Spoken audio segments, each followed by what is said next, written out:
Hi everyone, for this week I am doing the relationships and communication with the online safety that we should be teaching our students now and in the future. So a few important things that I took away from the websites that I looked at are we don't want our students bullying each other with using cyberbullying.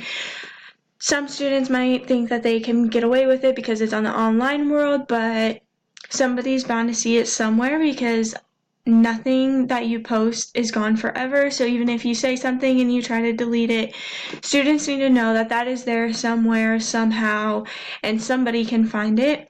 And another thing is that we need to teach students that there are different audiences out there. So when you're texting a friend versus emailing a teacher, that is completely different. Now those aren't necessarily things we need to be teaching our kindergartners, but when students become in middle school and high school and they start emailing their teachers, they need to know that they cannot send an email to a teacher like they would a text to a friend or maybe even their parents.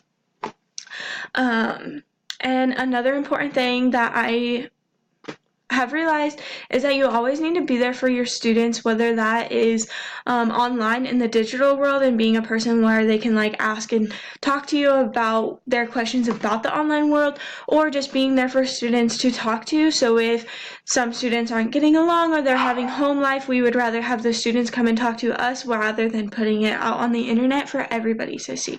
So those relationships are super important with the teacher to create successful students on the online world. There's plenty of websites out there that give you these informations, lesson plan templates, and everything. So just remember the important things.